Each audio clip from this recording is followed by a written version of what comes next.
विद्युत रसायन के बारे में पढ़ेंगे। इलेक्ट्रोकेमिस्ट्री।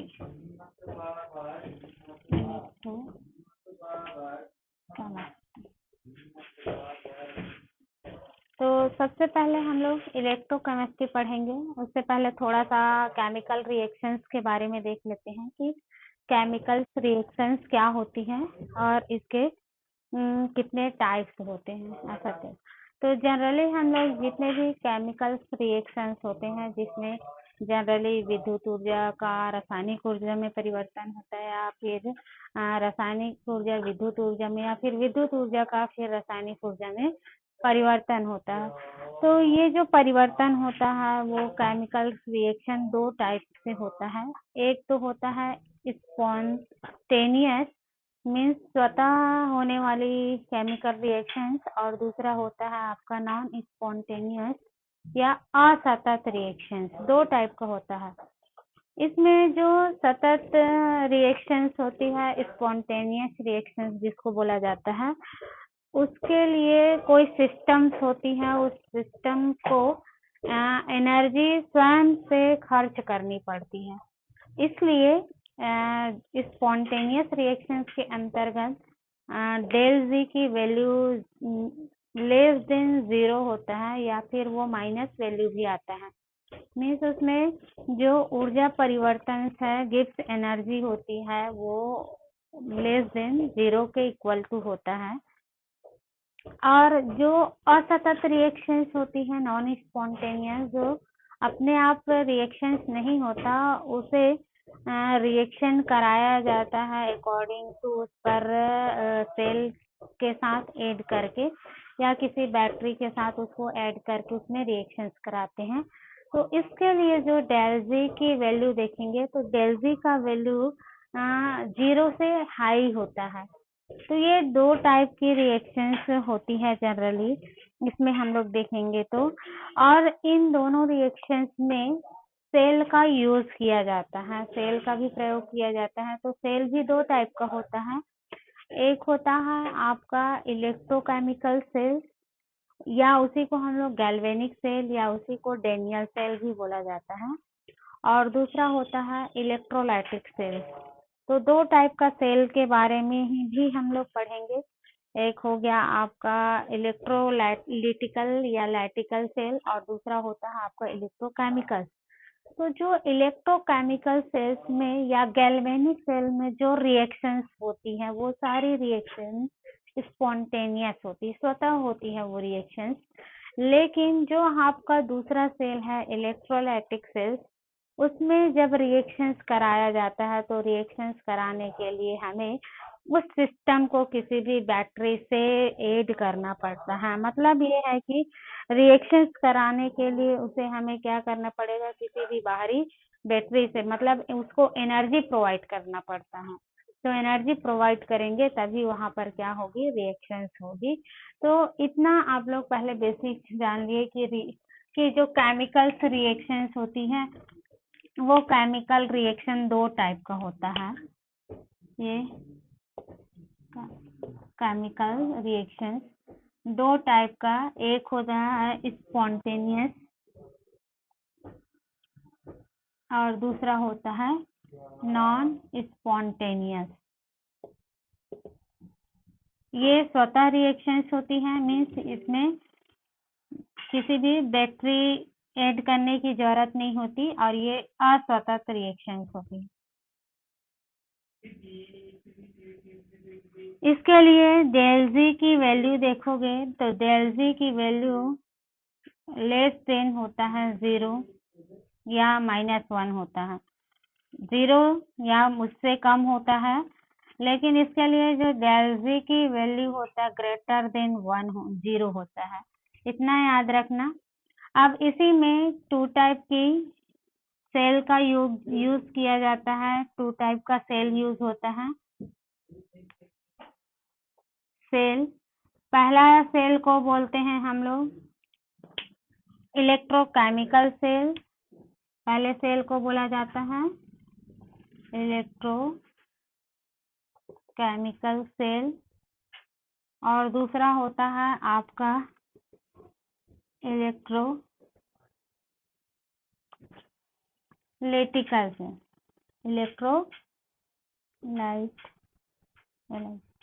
इलेक्ट्रोलाइट सेल, ये 2 टाइप का सेल भी पढ़ेंगे। इलेक्ट्रोकेमिकल सेल को ही हम लोग गैल्वेनिक सेल भी बोलते हैं, गैल्वेनिक सेल इसी को बोला जाता है, या फिर डेनियल सेल, डेनियल सेल इसी को कहा जाता है। ये जो इलेक्ट्रोकेमिकल सेल्स होती हैं उसमें जब हम रिएक्शंस कराते हैं तो यहाँ रिएक्शन जो होती है वो स्पॉन्टेनियस होता है, स्पॉन्टेनियस रिएक्शंस होती, कहाँ पर? इलेक्ट्रोकेमिकल सेल्स में। लेकिन जो इलेक्ट्रोलाइटिकल सेल्स होती है उसमें रिएक्शंस नॉन स्पॉन्टेनियस होती हैं, ये अंतर होता है। अब इसी में हम लोग थोड़ा सा और देख ही रहे तो जो इलेक्ट्रोलिटिकल सेल्स होता है उसमें इलेक्ट्रोलिटिकल सेल या गैल्वेनिक सेल में यहाँ पर जो इलेक्ट्रिकल इसमें जो केमिकल एनर्जी होती है वो इलेक्ट्रिकल एनर्जी में कन्वर्ट होता है। इसके अंतर्गत यदि देखें हम लोग तो electrical energy chemical energy convert होता है किसमें? इलेक्ट्रिकल एनर्जी में। इलेक्ट्रिकल इसी लिख दे रही हूँ, इलेक्ट्रिकल एनर्जी ई किसमें कन्वर्ट होगा? सीई कन्वर्ट हो जाएगा ई में, means electric chemical energy convert हो जाता है इलेक्ट्रिकल, रासायनिक ऊर्जा कन्वर्ट हो जाता है विद्युत ऊर्जा, किसमें? इलेक्ट्रोकेमिकल सेल्स में। लेकिन जो इलेक्ट्रोलाइटिकल सेल्स होती है उसमें इलेक्ट्रिकल एनर्जी जो होता है, electrical energy convert into chemical energy, ये दोनों में अंतर होता है। अंतर क्या है? इलेक्ट्रोलाइटिकल सेल में इलेक्ट्रिकल एनर्जी विद्युत ऊर्जा कन्वर्ट होता है रासायनिक ऊर्जा में, बट ये जो इलेक्ट्रोकेमिकल सेल्स होता है उसमें केमिकल एनर्जी कन्वर्ट होती है विद्युत एनर्जी में कन्वर्ट होता है। ये चीजें दोनों आप लोग याद रखना। साथ ही साथ एक चीज और इसमें याद रखें, जब हम कोई भी इलेक्ट्रोकेमिकल सेल बनाएंगे, इलेक्ट्रोकेमिकल सेल बनाएं या इलेक्ट्रोलाइटिकल सेल बनाते हैं, उस कंडीशन में हमेशा इलेक्ट्रोलाइटिकल सेल्स में जो एनोड होता है, इसको याद रखना, एनोड जो होता है वो माइनस होता है और कैथोड जो होता है वो प्लस होता है, इसको याद रखना। इसमें इलेक्ट्रोकेमिकल सेल में जब हम लोग एनोड देखेंगे, एनोड हमेशा क्या रहेगा? माइनस, और कैथोड जो होता है वो किस में रहेगा? प्लस में। किसमें? इलेक्ट्रोकेमिकल सेल्स में। और यहाँ पर देखें आपका जो इलेक्ट्रोलिटिकल सेल्स हैं इसमें हम लोग देखेंगे तो एनोड जो है वो प्लस होता है और कैथोड जो है वो माइनस होता है, इसको याद रखना। इसमें एनोड और कैथोड को इस चैप्टर में समझ लिए, मतलब ये सॉल्व होगा, इजी हो जाएगा आपको कोई भी सेल बनाने में, क्योंकि इसमें कंफ्यूजन होता है कि हम एनोड किसको ले और कैथोड किसको ले, बहुत कंफ्यूजन होता है इसमें, इसलिए आप लोग इसको ध्यान से देखना कि किसमें इसका यूज होगा। तो इलेक्ट्रोकेमिकल सेल में हम किसका यूज करेंगे? एनोड के रूप में माइनस का, कैथोड के रूप में प्लस का। इलेक्ट्रोलाइटिकल सेल यूज करेंगे, इलेक्ट्रोलाइट सेल, तो उसमें एनोड का यूज प्लस होता है और कैथोड जो होता है वो माइनस में यूज होता है। इतना अब याद रखना। अब हम इसको थोड़ा डिफाइन कर दें कि इलेक्ट्रोकेमिस्ट्री क्या है, विद्युत रसायन किसे कहते हैं। तो विद्युत रसायन विज्ञान की वह शाखा है जिसके अंतर्गत हम इलेक्ट्रिकल एनर्जी और विद्युत ऊर्जा और रासायनिक ऊर्जा दोनों में होने वाले इंटर कन्वर्जन दोनों में होने वाले inter conversion on the all faces, और सभी अवस्था में विद्युत ऊर्जा और रासायनिक ऊर्जा में होने वाले परिवर्तन के बारे में अध्ययन करते हैं, उसको कहा जाता है विद्युत रसायन। तो विद्युत रसायन में क्या होगा, विद्युत ऊर्जा कन्वर्ट होगा किसमें, रासायनिक ऊर्जा में, और रासायनिक ऊर्जा कन्वर्ट होता है विद्युत ऊर्जा में। ये इनका अध्ययन करने वाले रसायन विज्ञान को कहते हैं हम लोग विद्युत रसायन।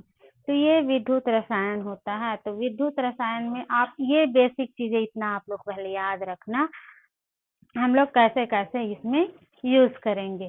तो इसमें बता दी केमिकल रिएक्शन 2 टाइप का होगा, स्पॉन्टेनियस, नॉन स्पॉन्टेनियस। स्वतः रिएक्शन, इसके लिए जो डेल जी है उसका वैल्यू 0, इसके लिए डेल जी का वैल्यू 0 से अधिक होगा। 2 टाइप के सेल का यूज करेंगे। 2 प्रकार के सेल यूज होता है, एक होता है आपका एक होता है डेनियल सेल या फिर इलेक्ट्रोकेमिकल सेल, उसी को गैल्वेनिक सेल भी बोलते हैं, और दूसरा होता है आपका इलेक्ट्रोलाइटिक सेल। तो ये आपका सेल है।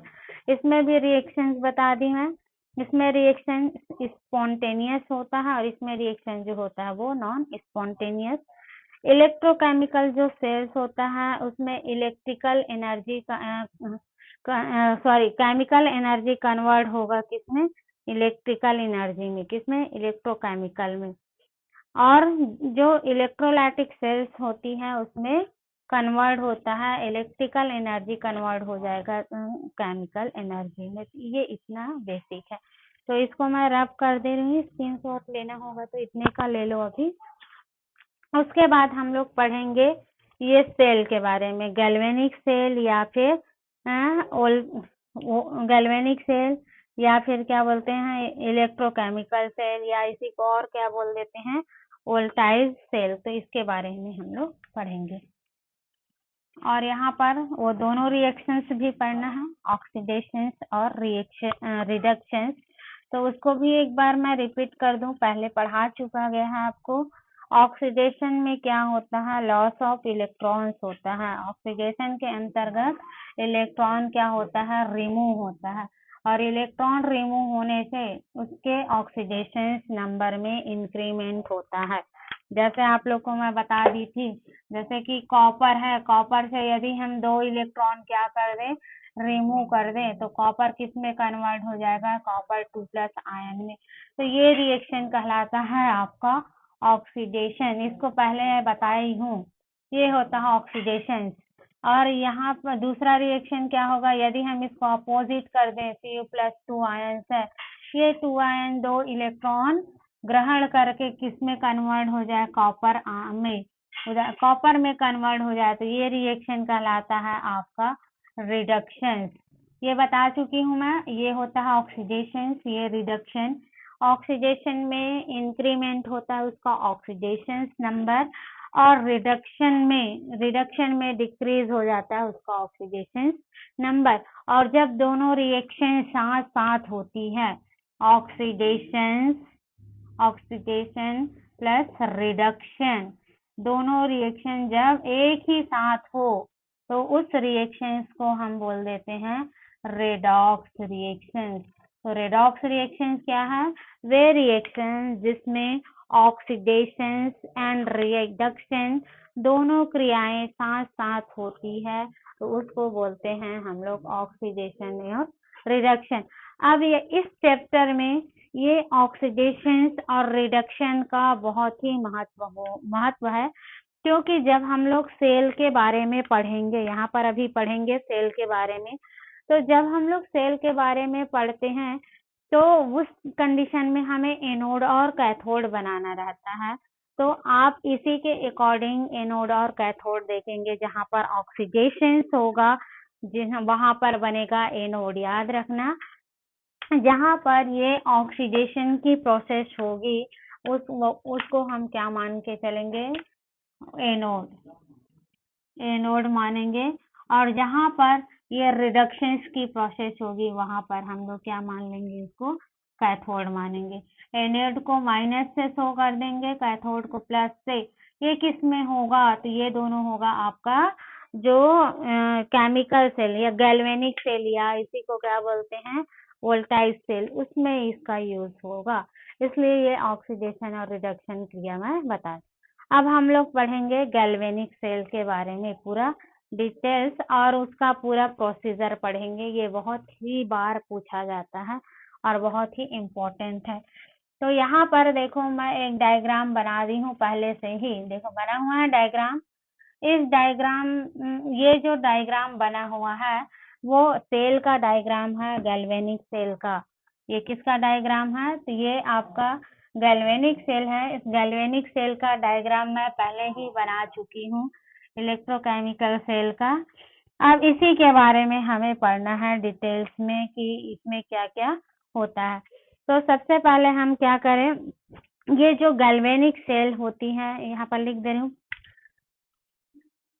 Galvanic cell. ये जो गैल्वेनिक सेल है, अब ये बना दी हूँ डायग्राम, देखो पहले बना चुकी हूँ मैं यहाँ पर। इसी को इलेक्ट्रोकेमिकल सेल्स भी बोलते हैं। ये जो गैल्वेनिक सेल्स होती है, गैल्वेनिक सेल में एक ऐसा प्रकार का डिवाइस होता है, एक ऐसा डिवाइस है गैल्वेनिक सेल जो केमिकल एनर्जी को, जो क्या करता है, जितने भी केमिकल्स एनर्जी होती है उसको ये इलेक्ट्रोकेमिकल एनर्जी में कन्वर्ट करता है। इनका प्रोसीजर क्या है, गैल्वेनिक सेल जो होता है वो केमिकल एनर्जी को कन्वर्ट करता है आपका इलेक्ट्रिकल एनर्जी में। और यहाँ पर जो रिएक्शंस होती है वो स्पॉन्टेनियस रिएक्शंस होती हैं। ये जो रिएक्शन होगा वो कैसा होता है, स्पॉन्टेनियस, स्वतः होती है, इसलिए इस रिएक्शन को बोला जाता है स्पॉन्टेनियस रेडॉक्स रिएक्शन भी कहा जाते हैं। इसको हम क्या कहेंगे, तो स्पॉन्टेनियस रेडॉक्स रिएक्शन। तो गैल्वेनिक सेल में क्या होगा, गैल्वेनिक सेल में इलेक्ट्रिकल एनर्जी जो होती है वो कन्वर्ट होता है किसमें, convert into chemical energy. Chemical energy, ये पहला प्रोसीजर देखना है आपको, इसका प्रोसीजर क्या होती है। तो गैल्वेनिक सेल जो होता है वो एक प्रकार का ऐसा डिवाइस होती है जो इलेक्ट्रिकल एनर्जी को कन्वर्ट करता है केमिकल एनर्जी में। ये पहला पॉइंट। दूसरी चीज इसमें आपको याद रखनी है, यहाँ पर जो रिएक्शंस होती है वो कैसा रिएक्शन होता है, स्पॉन्टेनियस रिएक्शंस है। ये रिएक्शन स्पॉन्टेनियस रिएक्शंस होती हैं, इसलिए इसको नाम दिया गया है spontaneous redox reaction. Redox reaction क्यों बोला जा रहा है इसको, क्योंकि यहाँ पर जो रिएक्शंस होगा, यहाँ पर जो हम लोग गैल्वेनिक सेल देखेंगे, उस गैल्वेनिक सेल में दोनों रिएक्शन साथ साथ होगा। एक जगह पर ऑक्सीडेशन होगा तो दूसरे जगह पर रिडक्शन होगा, इसलिए हम इसको नाम दिए, इसलिए इस रिएक्शन को नाम दिया गया है स्पॉन्टेनियस रेडॉक्स रिएक्शन। ठीक है, अब यहाँ पर हम देखें, इसके डायग्राम देख रहे हैं और डायग्राम के अकॉर्डिंग हम क्या करेंगे, इसका पूरा विधि और प्रोसीजर को पूरा देखेंगे। तो सबसे पहले हम लोग एक गैल्वेनिक सेल या इलेक्ट्रोकेमिकल सेल का डायग्राम बना लिए हैं। इस इलेक्ट्रोकेमिकल सेल में हम दो अलग अलग प्रकार के कंटेनर का यूज करते हैं। सबसे पहले हम क्या करें, एक पहला कंटेनर यूज किए हैं ये, और एक दूसरा, तो दो अलग अलग कंटेनर यूज करते हैं इसमें, ये पहला और एक दूसरा। और दोनों कंटेनर में, पहले वाले कंटेनर में देखो, ये पहला जो कंटेनर यूज कर रहे हैं उसमें हम सॉल्यूशन भरते हैं किसका, जिंक सल्फेट का सॉल्यूशन। और जहाँ पर जिंक सल्फेट का सॉल्यूशन हम लोग ये भरे हुए हैं, वहीं पर हम क्या लगा देंगे, एक क्या लगा देंगे, एक रॉड लगा देते हैं, एक इलेक्ट्रोड लगा देते हैं। और ये जो इलेक्ट्रोड होता है वो किसका रहेगा, तो जिस विलयन का सॉल्यूशन होता है उसी का यहाँ पर क्या लगा दें, इलेक्ट्रोड। तो यहाँ पर जो इलेक्ट्रोड लगा है वो किसका है, जिंक का। और इस बीकर में, ये कंटेनर में जो सॉल्यूशन भरा है वो किसका रहता है, जिंक सल्फेट का। उसके बाद हम दूसरा कंटेनर यूज करते हैं। दूसरे कंटेनर में कॉपर सल्फेट का सॉल्यूशन भरते हैं CuSO4 और इस कॉपर सल्फेट के सॉल्यूशन में हम एक इलेक्ट्रोड जोड़ देते हैं कॉपर का, जोड़ दिए यहाँ पर। अब इन दोनों इलेक्ट्रोड को जब हम लोग सेल बनाना है तो सेल बनाने के लिए क्या करना है, ये दोनों कंटेनर को आपस में ज्वाइंट करना है। तो ज्वाइंट करने के लिए क्या करें, ये दोनों इलेक्ट्रोड को एक कुंजी से जोड़ दे और कुंजी के बाद इसमें गैल्वेनोमीटर लगा देते हैं। गैल्वेनोमीटर क्या करता है, यहाँ पर जो विद्युत धारा प्रोवाइड होता है उसकी दिशा के बारे में यहाँ पर ये गैल्वेनोमीटर बताता है कि जो इलेक्ट्रॉन का प्रोवाइडेशन होता है या प्रोवाइड होता है वो किन डायरेक्शन में होता है। तो यहाँ पर एक कुंजी लगा हुआ है और यहाँ पर एक गैल्वेनोमीटर और फिर इन दोनों इलेक्ट्रोड को आपस में जोड़ देते हैं। उसके बाद देखो यहाँ पर फिर एक लवण सेतु का उपयोग करते हैं। ये जो है लवण सेतु है और ये लवण सेतु में KCl का सॉल्यूशन भरा होता है। इस सॉल्यूशन को भर देते हैं KCl, और जो KCl का सॉल्यूशन भरते हैं, ये जो KCl का सॉल्यूशन होता है वो नॉर्मल सॉल्यूशन को ना भरकर इसको जिलेटिन के फॉर्म में भरा जाता है, जेल के फॉर्म में भरते हैं। यदि हम इस सॉल्यूशन को KCl सॉल्यूशन को सीधा भर दे तो यहाँ पर क्या रहता है, सॉल्यूशन पतला होने के कारण वो क्या होता है, इस बीकर में कंटेनर में गिर जाएगा। इसलिए इस लवण सेतु जो कि U आकार की है, इस U आकार की लवण सेतु के निचले सिरे पर दो ग्लास वुल लगा देते हैं। ग्लास वुल लगा देते हैं ताकि ये जो सॉल्यूशन हो वो बीकर के इस कंटेनर के अंदर ना गिरे। तो ये है आपका पूरा डायग्राम। अब इस डायग्राम में हम लोग सबसे पहले क्या देखें, इसमें गैल्वेनिक सेल में दोनों इलेक्ट्रोड जो है दो अलग अलग कंटेनर में रख दिए हैं। जिंक के इलेक्ट्रोड को जिंक सल्फेट के सॉल्यूशन में रखे हैं, कॉपर के इलेक्ट्रोड को कॉपर सल्फेट के सॉल्यूशन में रख दिए हैं। अब हम क्या करें, अब इसमें देखना है दोनों रिएक्शंस। तो एक चीज और इसमें याद रखना, कभी भी जब हम लोग सेल बनाते हैं, केमिकल सेल्स बनाते हैं, तो इसमें याद रखना राइट साइड में, मीन्स ये जो है हमारे राइट साइड में हमेशा किसको लिखते हैं, कैथोड होता है, और लेफ्ट साइड में हमेशा क्या रहेगा आपका, लेफ्ट साइड में देखेंगे तो हमेशा क्या रहता है, लेफ्ट साइड में एनोड रहता है।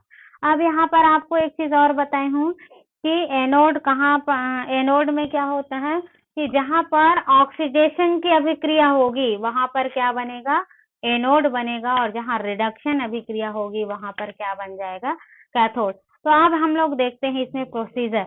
यहाँ पर देखो ये जिंक है, Zn है, जिंक से क्या होता है, इलेक्ट्रॉन रिमूव होता है। यहाँ से क्या हो रहा है, जिंक है, जिंक से इलेक्ट्रॉन जो होता है वो रिमूव होता है, और ये इलेक्ट्रॉन रिमूव होकर के कहाँ जाता है, तो ये इलेक्ट्रॉन रिमूव होते जाता है, और ये जिंक जो प्लस Zn का जो इलेक्ट्रोड है उससे जिंक Zn2+ जो होता है इस सॉल्यूशन में आते जाता है, और ये इलेक्ट्रॉन जब हम Zn जो है Zn2+ में कन्वर्ट होता है तो यहाँ से इलेक्ट्रॉन रिमूव होता है, और ये जो इलेक्ट्रॉन रिमूव होता है वो इस इलेक्ट्रोड के थ्रू फिर यहाँ से होते हुए कहाँ चला जाता है, कॉपर इलेक्ट्रोड में आता है। तो कॉपर इलेक्ट्रोड में क्या होता है, यहाँ पर रिडक्शन के प्रोसेस होता है, और रिडक्शन प्रोसेस के अंतर्गत कॉपर को किसकी जरूरत रहती है, इलेक्ट्रॉन की, और कॉपर जो होती है वो इलेक्ट्रॉन को ग्रहण करके किसमें कन्वर्ट हो जाएगा, तो वो कन्वर्ट हो जाता है Cu2+ से, वो किसमें कन्वर्ट हो जाता है, Cu में कन्वर्ट। मीन्स यहाँ पर कौन सी रिएक्शन होगी, तो यहाँ पर जो रिएक्शन होगा वो यहाँ पर रिडक्शन रिएक्शन होगी। तो हम सबसे पहले देखें गैल्वेनिक सेल में होने वाले रिएक्शन में। तो पहला देख लें गैल्वेनिक सेल में क्या हो रहा है। सबसे पहले गैल्वेनिक सेल में इलेक्ट्रॉनों का प्रवाह होता है। पहला पॉइंट देखें, पॉइंट वाइज देखें तो सबसे पहले क्या हो रहा है, इस गैल्वेनिक सेल में इलेक्ट्रॉन का प्रवाह होता है, और इलेक्ट्रॉन की जो प्रवाह की दिशा होती है वो जिंक इलेक्ट्रोड से, इलेक्ट्रॉन प्रवाहित कहाँ से कहाँ होगा, तो इलेक्ट्रॉन जिंक इलेक्ट्रोड से प्रवाहित कहाँ पर होती है, कॉपर इलेक्ट्रोड की ओर प्रवाहित होता है। जबकि विद्युत धारा की दिशा कैसी है, तो विद्युत धारा की दिशा कॉपर से जिंक इलेक्ट्रोड की ओर है। इस विद्युत धारा की दिशा को देखें तो विद्युत धारा की दिशा कैसा है, तो कॉपर से जिंक की ओर विद्युत धारा की दिशा यहाँ पर दर्शाया गया। तो सबसे पहले हम लोग क्या देखें, इसमें प्रोसीजर इसका देखें, प्रोसीजर। तो पहला जिंक इलेक्ट्रोड पर देखें, तो जिंक इलेक्ट्रोड पर क्या हो रहा है, यहाँ पर जिंक इलेक्ट्रोड में ऑक्सीडेशन की अभिक्रिया होती है और ऑक्सीडेशन की अभिक्रिया होने के फलस्वरूप Zn जो है वो 2 इलेक्ट्रॉन्स रिमूव करता है और 2 इलेक्ट्रॉन रिमूव करके Zn कन्वर्ट हो जाता है, Zn2+ आयन में कन्वर्ट होता है। तो ये पहला हम लोग क्या देख रहे हैं, जिंक इलेक्ट्रोड में ऑक्सीडेशन होना, जिंक इलेक्ट्रोड में।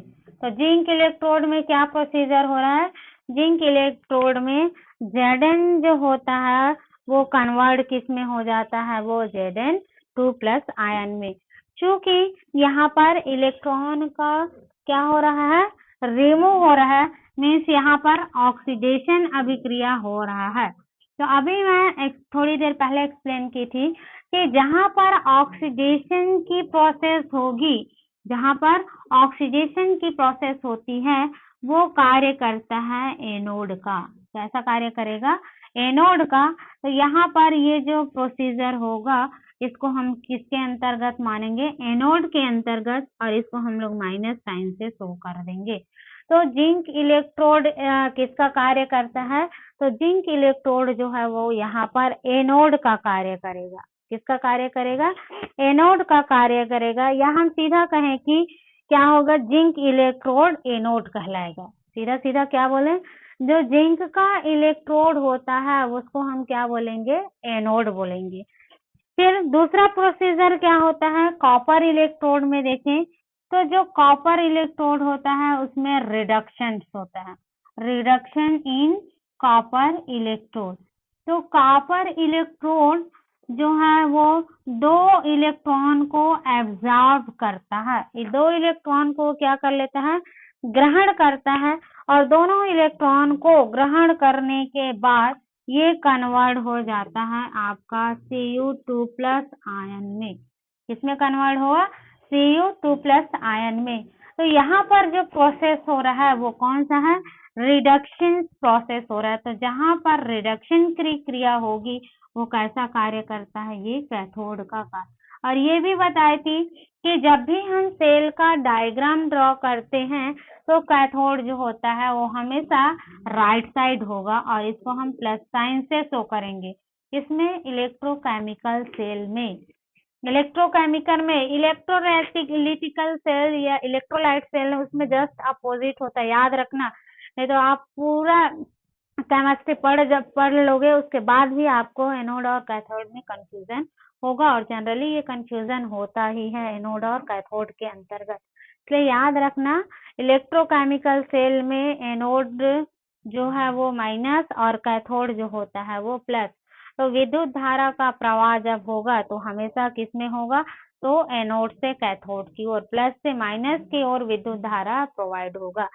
तो ये कॉपर इलेक्ट्रोड में हुआ क्रिया और ये जिंक इलेक्ट्रोड में। फिर उसके बाद तीसरे पॉइंट में देखें तो जब दोनों रिएक्शन होती है तो फिर लास्ट में क्या हो, एक सेल का फॉर्मेशन होता है, और ये जो सेल बनता है वो सेल में फिर कौन सी क्रिया होने लगती है, तो इधर ऑक्सीडेशन और इधर रिडक्शन, मीन्स दोनों क्रियाएं यहाँ पर साथ साथ होने लगती हैं, ऑक्सीडेशन रिएक्शन और आपका रिडक्शन। तो दोनों रिएक्शंस को देखें तो आपका Zn, ये Zn हो गया, और यहाँ से हम क्या ले लें, Cu2+ ले लिए। ये तीसरी पॉइंट में आएगा आपका रेडॉक्स रिएक्शन। तो रेडॉक्स रिएक्शन वे रिएक्शंस हैं जिसमें ऑक्सीडेशन और रिडक्शन दोनों हो। तो इसमें हम लोग क्या देख रहे हैं कि ZnCu2+ कॉपर 2+ के साथ क्रिया करेगा और कॉपर 2+ के साथ क्रिया करके वो कन्वर्ट किस में हो जाएगा, Zn जो होता है वो Zn2+ में कन्वर्ट हो जाएगा और Cu2+ जो होता है वो Cu में कन्वर्ट हो जाता है। तो यहाँ पर प्रोसीजर क्या हुआ, ऑक्सीडेशन और रिडक्शन। पहले Zn से इलेक्ट्रॉन, Zn ने क्या किया, इलेक्ट्रॉन रिमूव किया और वो किसमें कन्वर्ट हो गया, Zn2+ में। वैसे ही यहाँ पर कॉपर 2+ क्या कर रहा है, इलेक्ट्रॉन एब्जॉर्ब कर रहा है और इलेक्ट्रॉन एब्जॉर्ब करके कन्वर्ट किस में हो गया, आपका Cu+ में। तो जिंक की जो छड़ होती है जो विलयन में घुला हुआ है, जिंक का जो छड़ है जो विलयन में घुला हुआ है, वो जिंक छड़ जो है उनका भार देखें, उनका वजन देखा जाए तो इनका जो वजन होता है वो क्या होते जाएगा, घटता जाएगा। अगले पॉइंट में देखें तो जिंक इलेक्ट्रोड का जो वजन होता है वो घटते जाता है, जबकि जो कॉपर इलेक्ट्रोड होती है उस पर उसका जो वजन होती है या उनमें आयन है उसकी संख्या अधिक होने के कारण जो है वो उनका वजन बढ़ते जाएगा। क्यों बढ़ेगा, तो जिंक इलेक्ट्रोड से क्या हो रहा है, इलेक्ट्रॉन निकल रहा है। जब इलेक्ट्रॉन का निकल रहा है तो उसका वजन क्या हो जाएगा, कम होगा। तो यहाँ से क्या होता है, इलेक्ट्रॉन रिमूव होता है, इस कारण जिंक इलेक्ट्रोड का जो वजन होता है, वेट होता है, वो कम होगा। और कॉपर इलेक्ट्रोड क्या करता है, वो जो रिमूव करता है इलेक्ट्रॉन उसको एक्सेप्ट करने का काम करता है। इसलिए ये यहाँ पर इलेक्ट्रॉन बढ़ने के कारण उसका वजन भी क्या होता है, बढ़ जाता है। तो इस प्रकार से यहाँ पर अभिक्रियाएं हो जाती हैं जिंक और इनके बीच। अब यहाँ पर और देखें तो इसमें यहाँ पर एक लवण सेतु का उपयोग किया जाता है, लवण सेतु का उपयोग किया जाता है। और विद्युत धारा का प्रवाह भी देखोगे तो विद्युत धारा कैसे प्रवाहित होता है, तो विद्युत धारा का प्रवाह हमेशा एनोड से कैथोड की ओर विद्युत धारा प्रवाहित होता है, इतना याद रखना। अब इसमें रिएक्शंस देखें तो रिएक्शन यहाँ पर कैसी कैसी रिएक्शंस होगी, तो यहाँ पर जनरली हम लोग देखेंगे तो यदि सेल में देखें, यदि सेल में विपरीत दिशा में विद्युत धारा और बाह्य बल आरोपित किया जाए तो तीन परिस्थिति उत्पन्न हो जाती। जब विद्युत धारा की, यदि कोई सेल है उस सेल की विपरीत दिशा में विद्युत धारा या फिर विद्युत वाहक बल उसमें आरोपित किया जाता है तो उनमें तीन प्रकार की परिस्थिति उत्पन्न होती है। पहला परिस्थिति क्या होगा, पहला परिस्थिति ये हो जाता है ई एक्सटर्नल जो है वो ई सेल से छोटा हो जाएगा। पहला कंडीशन क्या है, ई एक्सटर्नल जो है वो ई सेल से छोटा हो जाएगा। या दूसरा कंडीशन क्या है, ई एक्सटर्नल जो है वो ई सेल दोनों इक्वल हो जाएगा। और तीसरा कंडीशन क्या होगा, ई एक्सटर्नल और ई सेल जो होता है वो ई एक्सटर्नल जो है वो बड़ा हो जाएगा किससे, सेल से। तो यहाँ पर तीन प्रकार की क्रियाएं होगी, तो इसको देखने की जरूरत नहीं है, हम लोग सीधा किसको देखें, लवण सेतु को देखें। तो यहाँ पर हम लोग एक लवण सेतु का उपयोग करते हैं। ये जो लवण सेतु होती है ये सेल का जो परिपथ होता है, सेल का जो परिपथ होता है उसको पूर्ण करने का कार्य करता है। लवण सेतु का कार्य देखें तो लवण सेतु एक यू आकार की नली होती है जो कि इस पूरे सेल के जो परिपथ होता है उसको पूर्ण करने का कार्य करती है। और देखा जाए तो लवण सेल जो होती है वो आपस में, लवण सेल में जो विलयन होती है, जैसे यहाँ पर जिंक सल्फेट का विलयन है और यहाँ पर कॉपर सल्फेट का विलयन है, तो इन दोनों विलयन को आपस में मिलाने से ये रोकने का कार्य करता है लवण सेतु। जिंक सल्फेट के विलयन को और कॉपर सल्फेट दोनों के विलयन को एक साथ मिलने नहीं देती, तभी ये सेल रिएक्शन पॉसिबल है। यदि यहाँ पर लवण सेतु का यूज नहीं करते तो ये दोनों सॉल्यूशन जो है वो आपस में मिक्स हो जाता, जहाँ उसके बाद ये इलेक्ट्रोकेमिकल सेल रिएक्शन जो होना पॉसिबल नहीं होती है। और देखें तो ये जो आपका लोअर सेतु होती है उसमें KCl का सॉल्यूशन भरा जाता है। KCl का सॉल्यूशन भरते हैं या फिर नाइट्रिक एसिड का, KNaCl का या अमोनियम क्लोराइड का भी भरा जाता है। इनका इसमें सॉल्यूशन भरा जाता है और ये जो सॉल्यूशन या अगर का सॉल्यूशन या फिर जिलेटिन के फॉर्म में भरते हैं, क्योंकि जो KCl होता है वो नॉर्मल सॉल्यूशन देखें तो यदि नॉर्मल सॉल्यूशन को डालेंगे तो वो इजली इस जो सॉल्यूशन है कंटेनर में उसमें मिक्स हो जाएगा, इसलिए उसको किस फॉर्म में भरेंगे हम लोग, जिलेटिन के फॉर्म में इस सॉल्यूशन को इसमें भरेंगे, लवण सेतु का जो सॉल्यूशन।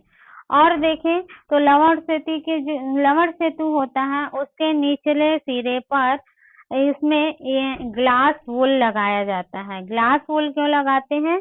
क्योंकि ये जो सॉल्यूशंस है उसमें ये मिक्स ना हो, इसलिए इसमें ग्लास वूल का यूज किया जाता है। और भी बताया गया है कि जो लवण सेतु होता है वो इस सेल की इलेक्ट्रिकल न्यूट्रिविटी को बनाए रखने के लिए यूज किया जाता है। इलेक्ट्रिकल न्यूट्रिलिटी मतलब क्या हो गया आपका, जैसे जैसे यहाँ पर प्रोसीजर क्या हो रहा है, जिंक जो है वो इलेक्ट्रॉन रिमूव करते जा रहा है, Zn+ में कन्वर्ट होते जा रहा है। तो इस सॉल्यूशन ये जो Zn+ है इस सॉल्यूशन में आते जाता है और इलेक्ट्रॉन जो है वो आपका इलेक्ट्रोड के थ्रू वो प्रोवाइड होते जाता है। तो ये जो Zn है वो इलेक्ट्रॉन रिमूव करके Zn में कन्वर्ट होते जाता है, Zn+ में। तो ये Zn2+ है उसकी क्वांटिटी, उसकी मात्रा जो है इस बीकर में बहुत अधिक हो जाती है और इसकी क्वांटिटी अधिक होने पर इसको मेंटेनेंस करने के लिए जो KCl होता है, मीन्स लवण सेतु का जो सॉल्यूशन होता है उसमें से KCl का K+ और Cl- में जो प्रेजेंट रहता है वो Cl- जो होती है ये Cl- ये वो धीरे धीरे करके किसमें आते जाता है, इस सॉल्यूशन में आता है और इस सॉल्यूशन में आने के कारण ही Zn2+ और Cl दोनों का जो इलेक्ट्रॉन है वो कैसे रहता है, मेंटेनेंस फॉर्म में रहता है। इसलिए इनकी जो इलेक्ट्रिकल न्यूट्रलिटी जो होती है वो एक समान बनी रहती है। सेम कंडीशन यहाँ पर भी होता है। यहाँ पर कॉपर, यहाँ पर क्या हो जाएगा, इलेक्ट्रॉन की अधिकता हो जाएगी, इलेक्ट्रॉन अधिक हो जाएगी तो उसको मेंटेनेंस करने के लिए K+ जो है वो इस लवण सेतु के थ्रू किसमें चला जाता है, कॉपर सल्फेट सॉल्यूशन में। तो ये सारी प्रोसीजर होती है आपका एक गैल्वेनिक सेल या फिर आपका डेनियल सेल में या वोल्टाइक सेल में। तो इतना आपको याद रखना है कि क्या क्या प्रोसीजर इसमें होता है। तो ये हो गया आपका पूरा गैल्वेनिक सेल और आपका दूसरा लवण सेतु। तो इसमें से क्वेश्चन आता है लवण सेतु क्या है, लवण सेतु का कार्य क्या होता है, तो उसको आपको एक्सप्लेन करना है कि लवण सेतु एक यू आकार की नली होती है जिनमें KCl सॉल्यूशन भरा होता है और साथ ही साथ ये किसी भी सेल की इलेक्ट्रिकल न्यूट्रलिटी को बनाए रखने के लिए इसका उपयोग किया जाता है। ये जो है वो सेल के परिपथ को पूर्ण करने में सहायता करते हैं। तो ये सारी चीजें आपको इसके अंतर्गत बताना रहेगा, ठीक है। उसके बाद हम लोग देखते हैं जो विद्युत रासायनिक सेल यूज किए या जो गैल्वेनिक सेल अभी यूज किए हैं, उस जो सेल प्रोसेस है उसमें हम लोग जो सेल यूज करेंगे उस सेल को रिप्रेजेंट कैसे करेंगे। कोई सेल दिया हुआ है, उस सेल को रिप्रेजेंट करना है तो हर जगह हम लोग ये पूरा होल डायग्राम तो नहीं एक्सप्लेन कर सकते, इस डायग्राम को हर जगह नहीं बना सकते। तो उस कंडीशन में हम रिप्रेजेंट करेंगे सेल को, तो कैसे उसको रिप्रेजेंट करेंगे, तो इसको एक बता रही हूँ मैं, इसको मिटा दो।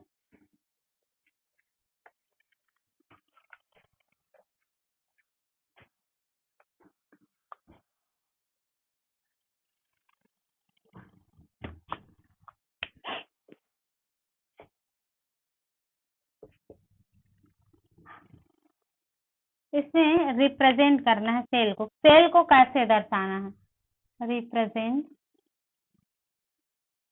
Of cell. देखो इसमें याद रखो सेल को दर्शाने के लिए हम क्या क्या करते हैं। तो सबसे पहले दो तीन चीजें याद रखते हैं। एनोड को आपको रिप्रेजेंट करना है लेफ्ट साइड में। एनोड को कहाँ रिप्रेजेंट करना है, लेफ्ट साइड में। पहला पॉइंट याद रखना, एनोड इज रिप्रेजेंट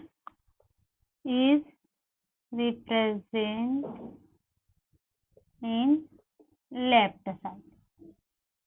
किस साइड में दर्शाना है आपको, लेफ्ट साइड। जैसा ये है तो ये हमारा राइट साइड होगा और ये लेफ्ट। तो पहला पॉइंट क्या है, रिप्रेजेंट करने के लिए anode is represent in on left side. किस साइड में रिप्रेजेंट करना है, लेफ्ट साइड में। सेकेंड देखें, ये तो हो गया एनोड। कैथोड को करना है तो cathode is represent on right side. Cathode को कहां पर रिप्रेजेंट करना है, राइट साइड में। नेक्स्ट पॉइंट देखें, पहला पॉइंट हो गया anode left side, cathode right side. Next point देखें, हमें जो सॉल्ट ब्रिज है, रवण सेतु है, उसको रिप्रेजेंट करना है। तो लवण सेतु को रिप्रेजेंट करने के लिए सॉल्ट ब्रिज को रिप्रेजेंट करने के लिए रिप्रेजेंट डबल लाइन का यूज करना है। किसका यूज करना है, डबल वर्टिकल लाइन। जब सॉल्ट ब्रिज को हमको रिप्रेजेंट करना है तो कैसे करोगे, रिप्रेजेंट करने के लिए डबल वर्टिकल लाइन, इससे प्रदर्शित करना है। तो कैसा रहेगा, डबल वर्टिकल लाइन, ऐसे सीधा लाइन, इससे आपको प्रदर्शित करना है। किसको, सॉल्ट ब्रिज को प्रदर्शित करना है। और प्रेजेंट करना है यदि हमें सिंगल, किसको, उसके फेस बिहेवियर को प्रेजेंट करना है। तो जैसे कि एनोड है, कैथोड है, तो उसके फेस बिहेवियर को प्रेजेंट करने के लिए चौथा पॉइंट लिख लेना, उसके सिंगल लाइन से हम रिप्रेजेंट करेंगे उसके फेस बाउंड्री को।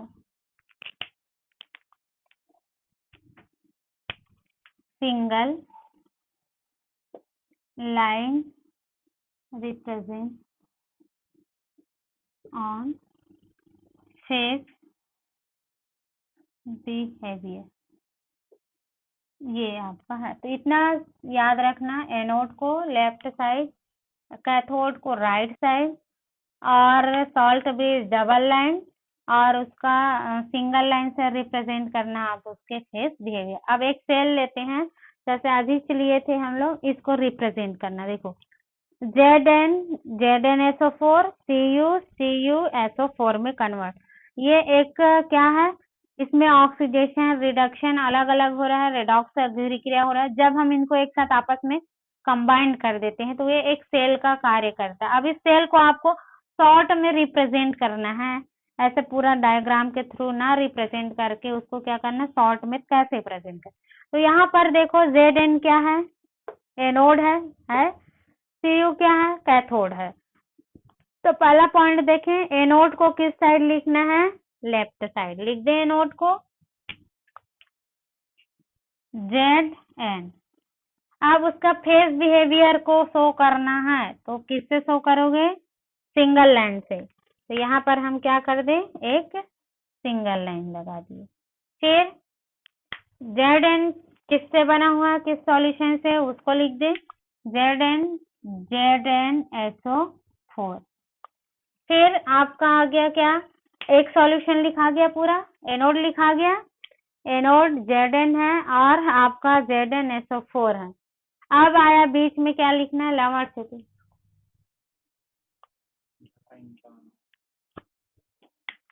अब हमको क्या शो करना है, लवण सेतु। तो लवण सेतु को क्या करोगे, डबल लाइन से, डबल वर्टिकल लाइन से शो कर दिए। तो उसके बाद आपको क्या